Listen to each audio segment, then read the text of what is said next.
Bon, moi, je vais intervenir un petit peu dans le prolongement des gens qui étaient sur la scène avant, qui semblaient marquer certaines réticences dans leur langage, qui n'osaient pas tout dire, de peur d'être poursuivis. Moi, je vais enchaîner sur la lecture critique, c'est-à-dire par exemple la lecture critique de certains discours, des flux d'actualité, ou éventuellement l'analyse de dysfonctionnements ou de failles dans les réseaux. Et ensuite l'écriture engagée qui consiste à décrire dans la limite de ce qui est possible ce qu'on a observé. Là, je parle d'une incitation à la prudence. Les personnes qui m'ont précédé avaient elles-mêmes manifestement quelque chose à redouter s'ils décrivaient tout.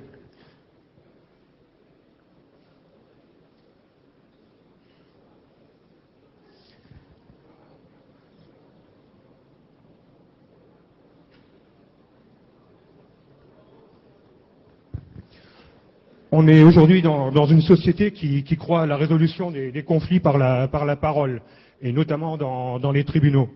Vous avez ici dans ce document quelques citations, quelques références. Dea Loer est une dramaturge qui a l'habitude de s'immerger dans des populations et d'écrire ses pièces à partir de là. Lorsqu'elle parle de quelque chose qui a été inculqué de façon laborieuse, c'est après la guerre, il a fallu réenseigner à la population à ne plus résoudre leurs différends par les armes, mais véritablement par la parole et notamment dans des tribunaux. Et c'est dans des tribunaux qu'on va devoir se rendre pour se défendre. Et dans ces tribunaux, ce qu'on va pouvoir observer aussi assez facilement, ce sont des fonctionnements parfois erratiques et chaotiques. Ça rejoint un petit peu le lapsus de quelques politiques.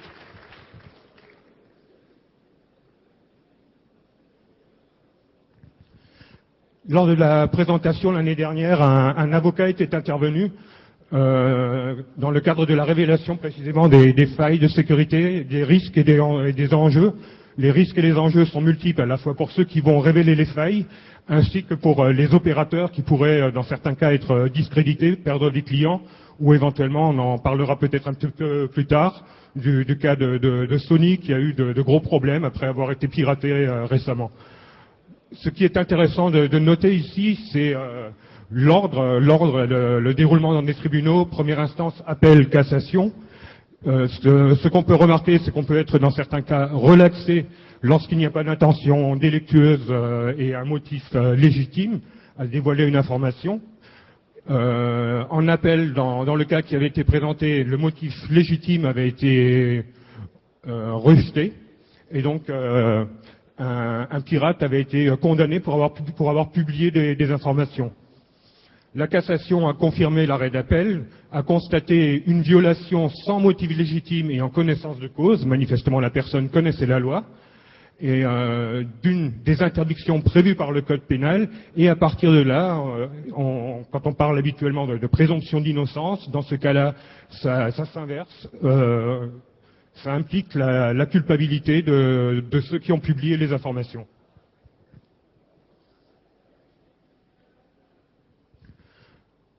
On va poursuivre par quelques éléments de droit fondamentaux. Les lois en général, le juge, on dit qu'il est obligé de juger. C'est quelque chose qui est écrit dans le droit. Lorsqu'il y a lorsque deux parties s'opposent, à l'issue d'un procès, une décision devra être rendue qui donnera satisfaction à l'un ou à l'autre, voire à aucun des deux. Article 5, il est interdit aux juges de prononcer par voie de disposition générale. Ce n'est pas parce que certaines personnes sont condamnées que vous serez forcément condamné. Ce sont à chaque fois des affaires, des cas particuliers. Les juges sont obligés en France, dans la plupart des cas, de motiver leur décision, de dire pour quelles raisons une personne a été condamnée à une amende, voire à une peine de prison. Une notion intéressante ici dans l'article 6, c'est la notion d'ordre public et la notion de bonne mœurs. La notion d'ordre public est essentielle dans nos pays, dans nos contrées.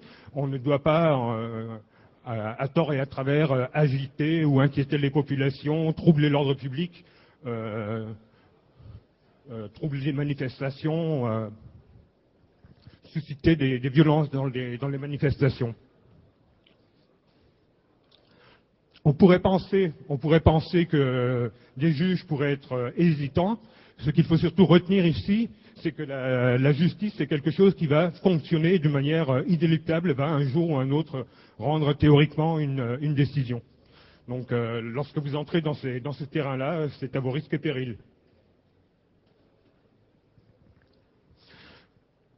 Article 1351, c'est la notion de l'autorité de la chose jugée, ça illustre ce que j'ai dit précédemment.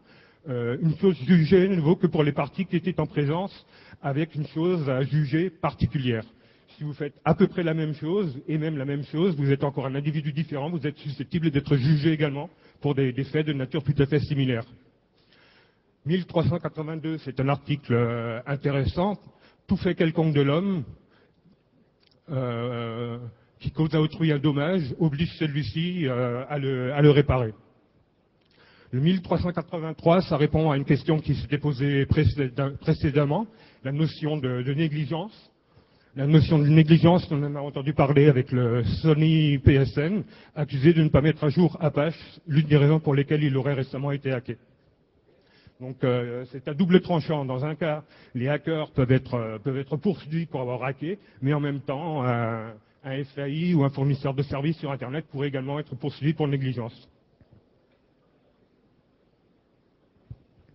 La harangue de Baudot et les magistrats qui débutent, c'est quelque chose qui est intéressant, dans la mesure où elle tend à inciter les juges, elle tendrait à inciter les juges à être très indulgents avec les personnes qui lui sont présentées.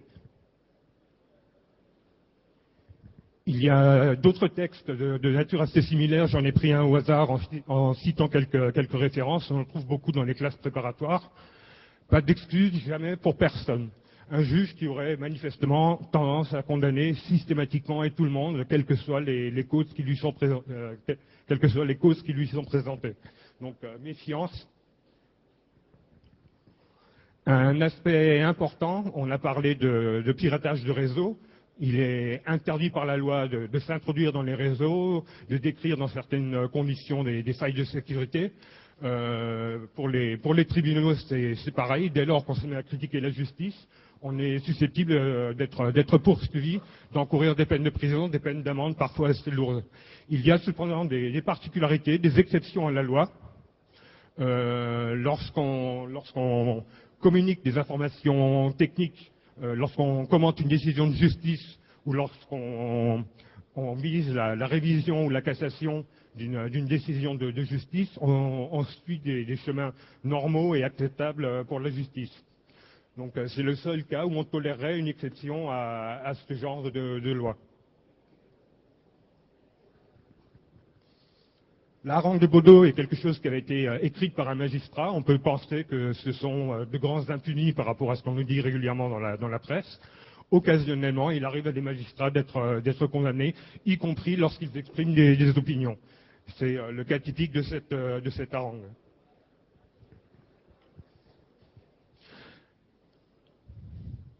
Deux citations qui sont intéressantes ici. On peut, dans certains cas, verser dans la paranoïa, mais c'est peut-être à raison qu'il faut toujours se méfier, même lorsqu'on estime avoir gagné une cause, ou même lorsqu'on estime avoir été en règle, tout à fait en règle, on peut malgré tout être poursuivi. Donc ceux qui vont éventuellement aller trop loin dans les discours de satisfaction ou autres et qui commencent par là à nuire à quelqu'un, sont susceptibles d'être attaqués dans les tribunaux. Second aspect, c'est la notion de la critique du fonctionnement de la justice, qui est évoquée à la fois dans les lois et dans les textes qui sont relayés par les médias. On nous rappelle de temps en temps que les critiques doivent se faire avec impartialité. Lorsqu'on est parti dans un procès, c'est un petit peu plus délicat, ou lorsqu'on est parti dans un conflit quelconque, il faut ménager un petit peu le discours des autres et arriver à répondre en étant impartial, même lorsqu'on est parti dans une histoire, c'est-à-dire à laisser la parole à l'autre, à accepter les droits de réponse, par exemple.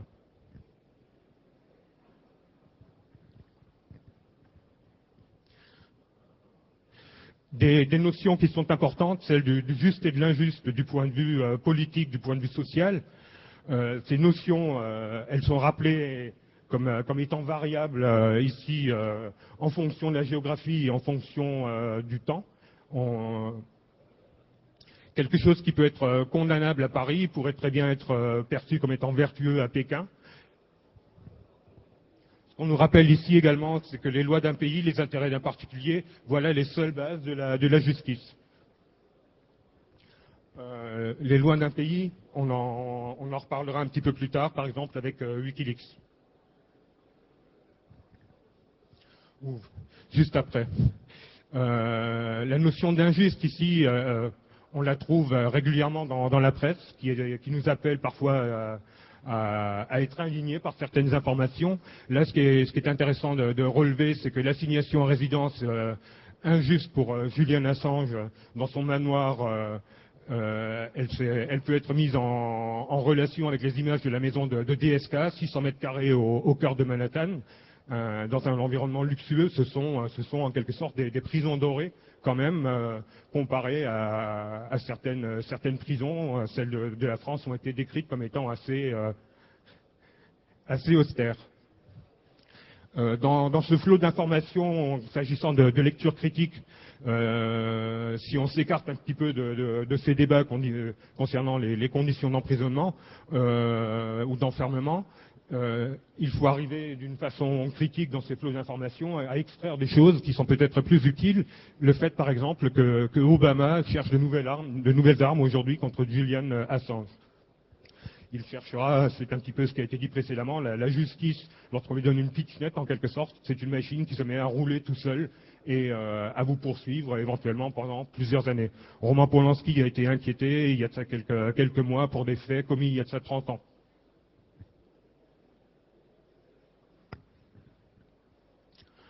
Cette notion de juste et d'injuste est également reprise dans de nombreux autres ouvrages.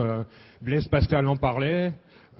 Ici, c'est un président de chambre de la Cour de cassation qui le citait en décrivant en fait le principe de la justice coloniale avec une justice en quelque sorte pour les personnes émancipées et une justice tout à fait particulière pour les esclaves. La Cour de cassation, dans cet ouvrage, reprend quelques arrêts où elle démontre qu'elle-même avait contribué à l'émancipation des Noirs.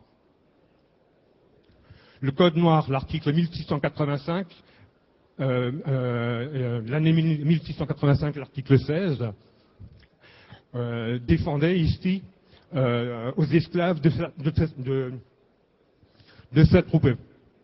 Le jour, la nuit, sous prétexte de noces ou autrement. En d'autres termes, c'est la notion ici de réunion, de réunion publique, de réunion festive qui était interdite aux Noirs. Pour la bonne et simple raison que, à travers ces réunions, les esclaves pouvaient éventuellement s'unir et se révolter. Donc la censure, on la trouve à travers l'histoire, dans les écrits, dans les textes de loi.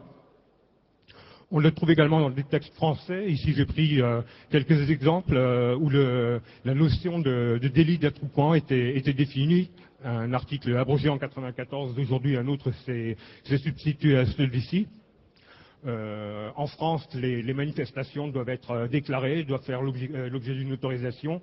Il y a des encadrements qui doivent être assez stricts pour garantir notamment la sécurité des personnes et, comme on le voit ici à la fin de cet article, permettre la réparation pécuniaire des dommages causés par un attroupement, ou ce qui peut se passer en marge d'un attroupement, d'un rassemblement. Donc, ici, on est quand même un petit peu plus souple, mais on note quand même qu'il y avait des moyens qui étaient disponibles dans ces anciens textes. Après la deuxième sommation, la police pouvait intervenir et éventuellement disperser la manifestation. Le monde peut être assez violent. J'ai pris quelques extraits de l'actualité. Récemment encore, des autorités russes ont été amenées à disperser une manifestation en faveur des homosexuels. pour la bonne et simple raison, comme on le voit dans cet article, déjà que ça irrite des groupes religieux ultra-orthodoxes. C'est assez classique. Tous les années, c'est le même problème. Et ce qui est intéressant ici, c'est que ce sont des militants étrangers qui sont allés manifester à Moscou. Lorsqu'on va commettre un acte de piratage ou quoi que ce soit, on va éventuellement également aller agir à l'étranger. C'est le cas également de Julian Assange. Il est originaire de l'Australie et il a commis un acte considéré comme étant délictueux par les États-Unis. Tout au moins, il cherche encore à fonder quelque chose qui permettrait de poursuivre Assange. La notion d'ordre public, elle était présentée dans les 2-3 articles que je vous citais précédemment.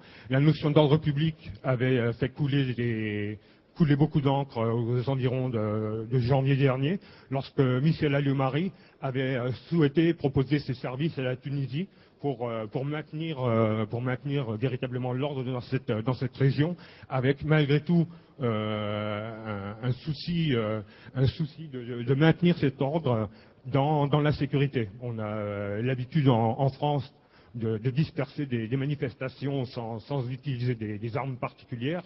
Or, dans d'autres pays, la police, voire l'armée, peut parfois ouvrir le feu sur des manifestants pour s'opposer à des mouvements de révolte. Ce qui est intéressant de voir en regard de ça et dans cette présentation, c'est la notion d'Internet qui a été utilisée comme un porte-voix pour les jeunes. Le printemps arabe, la révolution, a été beaucoup porté par les réseaux sociaux.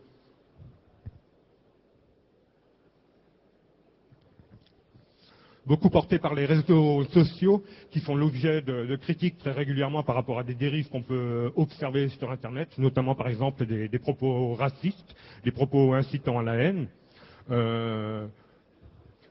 Sur cette page-ci, je rappelle que Obama a annoncé le développement d'un Internet fantôme, des valises avec l'électronique nécessaire pour créer des relais, pour créer un raccordement, un accès Internet et téléphonique dans des contrées pour permettre à des militants, à des dissidents de communiquer avec l'extérieur, de publier sur Internet. Ce qu'on peut mettre ici en regard, c'est Noam Chomsky, Robert Cheney, un ouvrage qui s'appelle Propagande, médias et démocratie, dans lequel les auteurs sont assez critiques envers le monde américain.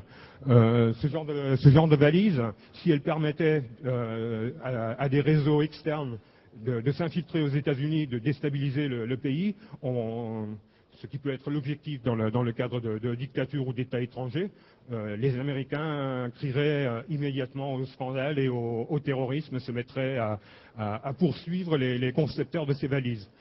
Un autre aspect intéressant aussi ou important avec ces notions de valises et de piratage, le printemps arabe a été porté par les communications sur Internet.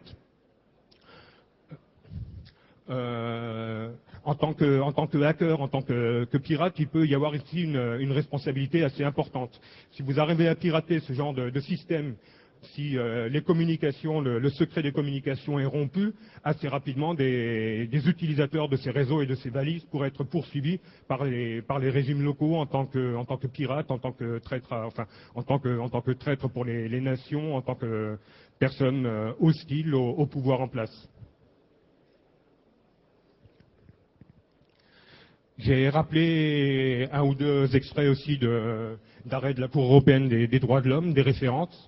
Ce qu'il faut pouvoir arriver à tolérer selon nos juges, ce sont des idées qui heurtent, qui choquent, qui inquiètent également, et pas simplement celles qui nous sont agréables à apprendre ou à partager. On a cependant des exceptions, notamment pour tout ce qui est discrimination d'origine, discrimination à connotation raciale. Par rapport à cela, il y a également des prises de position sur des débats d'idées qui peuvent être intéressantes. La régression intellectuelle de la France est un ouvrage qui est paru récemment, dans lequel un philosophe dénonce ici l'impossibilité de mener certains débats d'idées en France du fait de la jurisprudence, du fait de certaines lois qui sont relativement restrictives et qui ne permettent pas ou très difficilement de traiter certaines particularités des problèmes liés à l'immigration.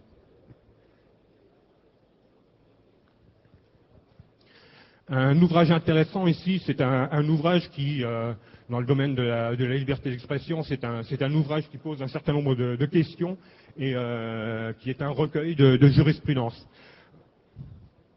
Ce qu'on va vouloir éviter, c'est à tout prix, c'est le discours raciste, le discours xénophobe. Il y a la présomption d'innocence qui est importante pour les juges, et également la notion d'information, le droit du public d'être informé. Donc c'est un dossier qui présente et qui commande des arrêts. Il est question de l'article 10. L'article 10 est propre à la liberté d'expression, je l'ai repris ici. C'est un article qu'on ne peut pas prendre d'une façon isolée. C'est l'ensemble des textes, l'ensemble des lois qu'il va falloir avoir à l'esprit lorsqu'on va désirer s'exprimer. Par contre, dans le deuxième paragraphe, on voit un certain nombre de restrictions, notamment des impératifs de sécurité à nouveau, de sécurité nationale, d'intégrité territoriale, la sûreté publique qui est importante, la défense de l'ordre qui reste importante. Donc dès lors que vous avez par exemple des discours de haine, des discours discriminatoires, vous risquez d'être immédiatement sanctionné puisque ceux-ci vont tendre à perturber l'ordre social. La notion de diffamation est également importante et la notion d'enquête lorsqu'on s'exprime sur Internet. Tout au début, il était question de légitimité d'un but poursuivi lorsqu'il y a des publications de failles de sécurité. Il faut que le but poursuivi soit donc légitime. Il ne faut pas d'animosité envers une entreprise éventuellement ou une personne ciblée par une publication. Il faut que l'enquête soit sérieuse. Vous ne pouvez pas publier quelque chose sans avoir au préalable réalisé une enquête et avoir des éléments en main vous permettant d'étayer votre argumentation. De la prudence dans les propos, vous ne pouvez pas supposer quelque chose sans avoir réellement quelque chose de concret en main. La prudence dans les propos, cela consiste à émettre des réserves sur certains éléments d'information.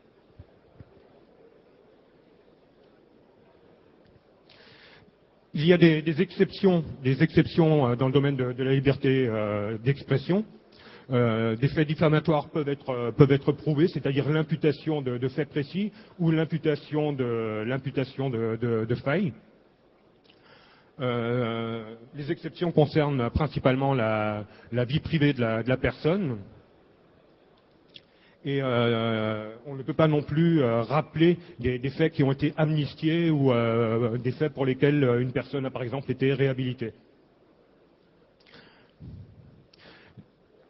Ce qu'on remarque ici, c'est que la loi a été modifiée récemment, le 20 mai 2011. C'est au départ un texte de 1881. Ce sont des vieux textes qui sont régulièrement discutés et modifiés par nos assemblées, donc dans le champ politique. Ce qu'on voit ici, et ça va poser un problème de preuve, à nouveau.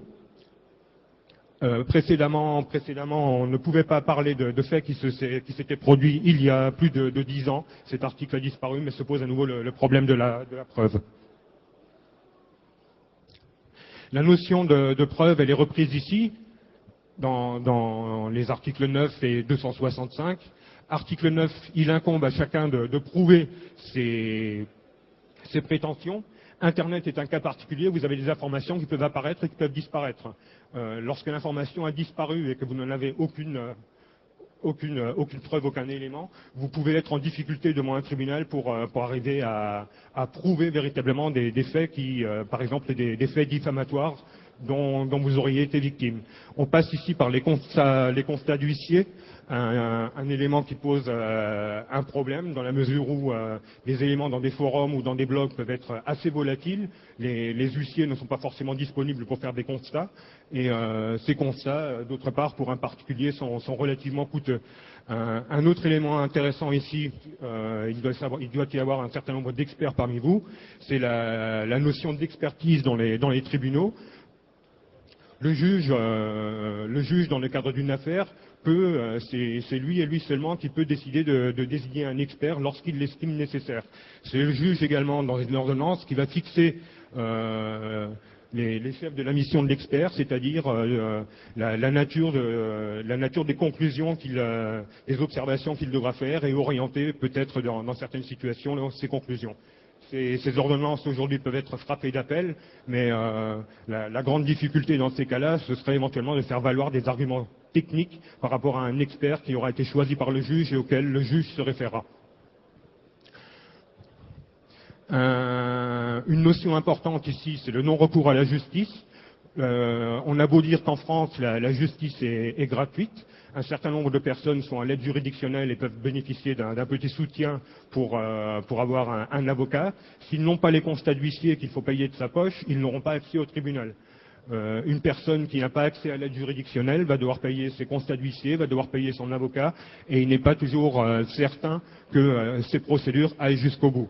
Il était question précédemment dans l'extrait que je citais de pratiques profondément iniques, c'est-à-dire injustes. Il est parfois extrêmement difficile d'obtenir gain de cause dans un tribunal par faute de preuves, par faute de moyens. Ici, une notion intéressante dans le champ de la liberté d'expression est certainement l'une des raisons pour laquelle Internet est tant critiqué, notamment par des politiques. En s'exprimant sur Internet, on crée du contre-droit, parfois du droit imaginaire, du droit intuitif, des éléments qui sont susceptibles de provoquer un changement social, de provoquer un changement également sur le plan juridique. Le changement social, on l'a vu avec des pays tels que la Tunisie, où des communications par Twitter, par des blogs, ont permis finalement de renverser tout un régime. La définition du hacker ici a été publiée il y a de ça 2 jours dans l'expansion. Capable d'analyser, de démonter un système ou un mécanisme, quel qu'il soit. Précisément, il y a l'aspect légal ici, légal ou informatique. Dans les tribunaux et avec le droit, les avocats en ont d'ailleurs l'habitude, on a également la possibilité de construire, de faire des choses qui ne sont pas forcément prévues initialement par le droit. Côté faille, côté dysfonctionnement, ce qu'on relève assez souvent dans la presse, ce sont parfois des erreurs de plume qui font scandale, qui permettent à des délinquants d'être libérés en raison d'une erreur de procédure, d'une erreur dans des écrits.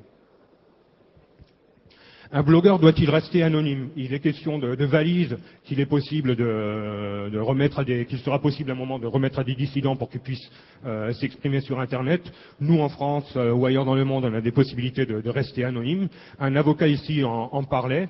Ça peut être intéressant lorsqu'on veut éviter certaines procédures, certains harcèlements sur le plan juridique. Par contre,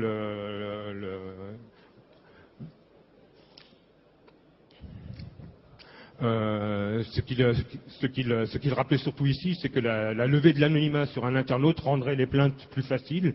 Et le problème pour un particulier à ce moment-là, par rapport à un journaliste, un particulier pourrait avoir beaucoup de mal à se défendre, y compris dans les tribunaux, notamment pour des raisons de vices de procédure, de problèmes dans les éléments de l'enquête. À la suite, un exemple, 2 ans de procédure pour pas grand-chose. Au départ, c'était apparemment une injure lancée dans une boulangerie, et au final, cette personne qui a peut-être payé son avocat, mis la main à sa poche pour une procédure, se retrouve au final sans aucune décision de justice parce qu'il y a eu un vice de procédure. Twitter fatal à un élu américain. J'ai parlé un petit peu de liberté d'expression. Ce qui est intéressant ici dans cette révolution au niveau du printemps arabe, c'est que dans certains cas, des personnages dits influents sur Internet, n'ont posté parfois que 3 fois le même tweet, c'est-à-dire quelques 140 caractères, 3 fois le même tweet dans la journée. Un tweet dans une journée, ça peut suffire à faire bouger des choses. Dans ce cas particulier, c'est un élu américain qui a dû démissionner par rapport à la nature des informations qu'il a publiées sur Internet. Donc, ce que j'illustre à travers ceci, c'est que la liberté d'expression, c'est également, dans certains cas, le risque de se discréditer. Ensuite, quelques notions à la suite pour poursuivre un petit peu sur ce genre de voie, pour vous mettre en garde selon la nature des publications que vous pourriez avoir ou des opinions que vous pourriez avoir envie d'exprimer sur Internet. Il faut dans certains cas approfondir la jurisprudence, peut-être suivre un petit peu les flux d'actualité pour voir ce qu'il est possible de faire, ce qu'il est possible de publier dans un contexte politique et juridique donné. Je crois que j'ai utilisé les 30 minutes. Avez-vous des questions ?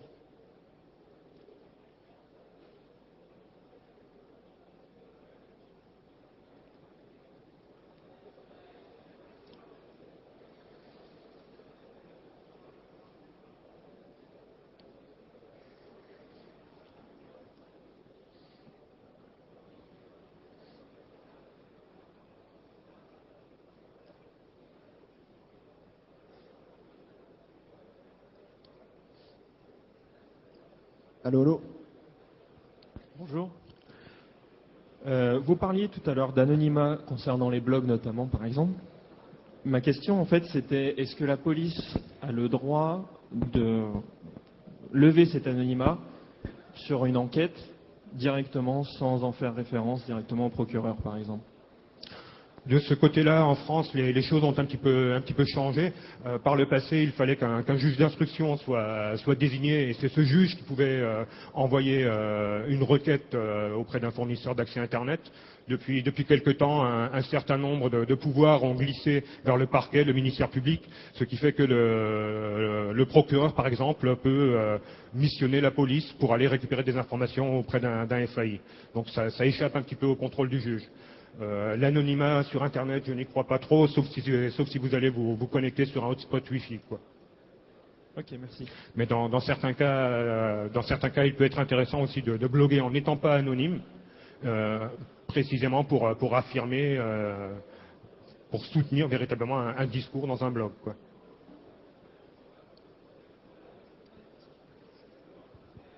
D'autres questions?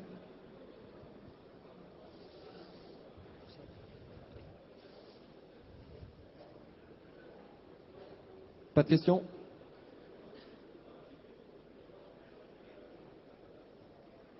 Bien, merci beaucoup.